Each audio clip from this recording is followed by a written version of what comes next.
As contemplated earlier, non-existential words whose meaning is purely pragmatic lose their pragmatic meaning in all respects except for the speaker's will to power or aesthetic purpose, unless tied to both sense experience at one end and theory to the other end.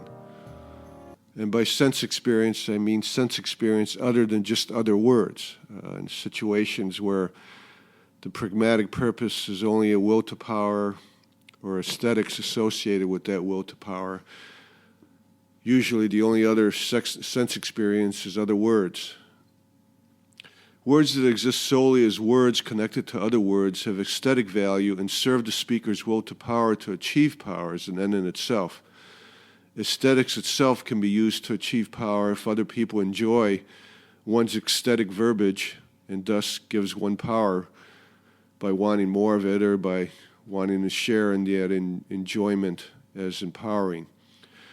As workers in a technological society based on information as power, however, it is important that all workers understand how words are used and abused to achieve power as an end in itself, and especially power over workers as an end in itself.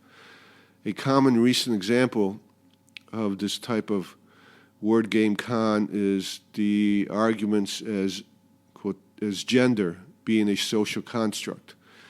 It is true to say that gender is a social construct, but so is pretty much everything else in language. Everything in language except for existential meaning is a social construct. If this word gender is to have pragmatic meaning other than a will to power for the speaker, it must be tied to sense experience at one end, in theory at the other. It cannot be arbitrarily and randomly changed to fit any solitary theory or even communal theory at the other end, independent from sense experience. At least for now and for all known human history and for the predictable future, gender is tied to the word gender, and its meaning is tied to the sense experience of the fact that we have needed and still need male and female sex organs to procreate.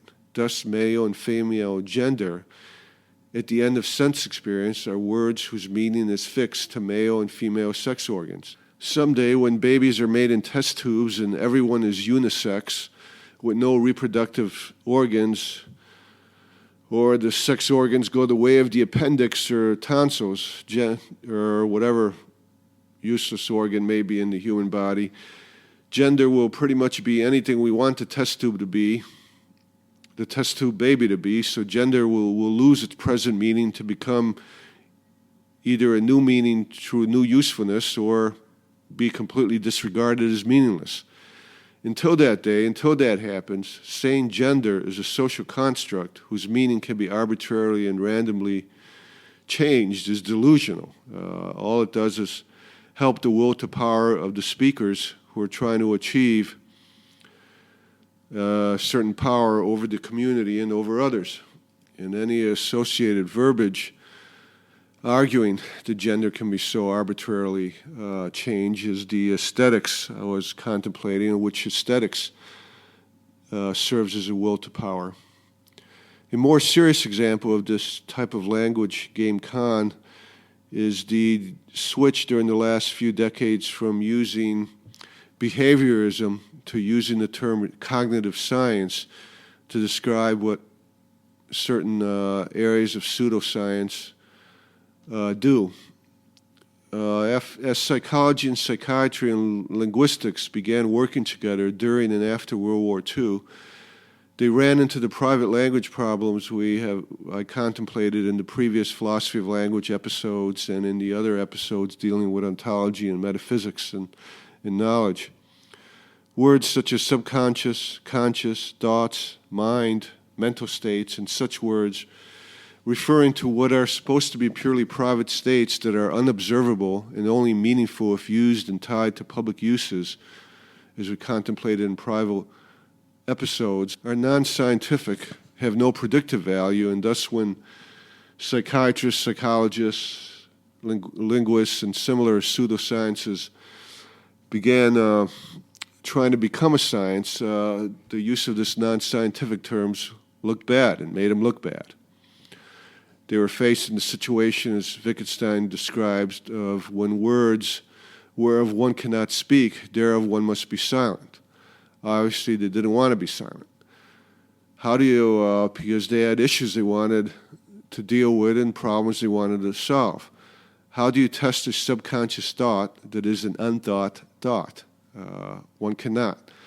So in order to be scientists, through application of Occam's razor, such areas of thought began to use techniques concentrating on what could be observed, tested, predicted, and falsified. That is, a person's behavior. Thus we have behaviorism.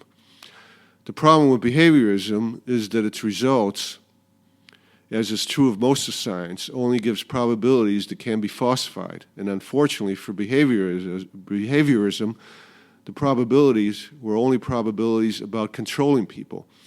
That is, of predicting and of getting most people to act in certain ways in certain times or in certain situations. Essentially, behaviorism is the science of brainwashing or marketing. Such researchers did not like the feeling and nomenclature of such reality. So starting in the 1950s with the likes of Noam Chomsky and others, research and technicians in such areas started to bring back the concepts that caused all the problems in the first place and started to talk theories that are called structuralism, innate language skills, synthetic structures, surface structure, syntax structure, deep structure, semantic structure, Chomsky hierarchy, and all sorts of word games that would have meant nothing except for aesthetic value and for tenure committees, and were obviously attempts to hide the problems that behaviorism was created in order to get around. Such word games such as this would not have had any value if not for the advent at the time, and most likely because of the advent at the time of the computer and our technological society's need to translate human language into a language that can run computers. The usefulness and meaning of these new word games trying to get around behaviorism and its implication of just being a form of brainwashing and marketing. The usefulness and meaning of these new word games was to provide a format and algorithms for translating human language into a computer language. This was accomplished, as all translations are accomplished, as we discussed it, contemplated in earlier podcasts. It was accomplished by creating words that in a new word game achieved the same observable results or acts of the other word game being translated. So now, since these word games not only were used to brainwash humans, but also to create computer brains that could brainwash humans and achieve predictable results, behaviorists now started calling themselves cognitive scientists instead of behaviorists. The words have the exact same use, but the former, cognitive science, just sounds better than behaviorism. But they are the same. They have the same use, and therefore they have the same meaning. They are just being changed for aesthetic value and to achieve powers in and itself. Now, don't get me wrong here. I'm not ridiculing their work. I never ridicule any technology that works. I admire it. The more power to them. We need computers to discover, explore, and conquer the universe much more than we need philosophers. I admit that. Their work is difficult, intellectually challenging, and important work. However, for workers, it is important to understand that reality has not changed. Social and community reality still consists of classes. You still have the powers that be that can have the power to change the world into their image and make it what it ought to be. And we have everyone else who tries to survive their attempts to create the world in their own image. These type of techniques, behaviorism, are some of the techniques that the powers that be can use to create the world in their image. Just because they call it cognitive science to make it sound better does not change what is going on, and it is important for workers to understand that. There is no more cognitive science in cognitive science than in any other science. Whatever truth and meaning their words and word games have is still pragmatic. Does a computer do what it is expected to do? There is no creation here of the existential I am of consciousness, nor any defeating of the private language problem, induction problem, cause and effect problem, or of the RFP. There's no answering of any of the blue pill or red pill problems discussed in the earliest episodes of our podcast series, nor of any is-ought problems of whether what these sciences are doing is moral.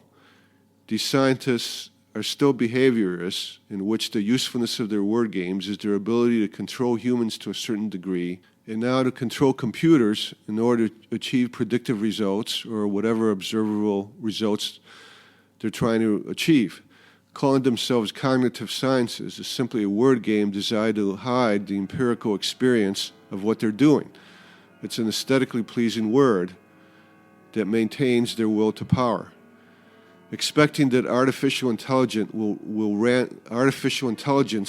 randomly and arbitrarily become conscious is a religion, not a language, nor a scientific expectation. Remember, the limits of my language means the limits of my world. What the future will hold when this empirical reality becomes undeniable is contemplated in the Science is Religion podcast that is itself an important contemplation. If science is to be our technological society's new religion, it is important for workers to know such future and its effects upon us, not to be conned by word games intended solely to con us into hiding what their true connection is to both empirical experience at one end and theory at the other end.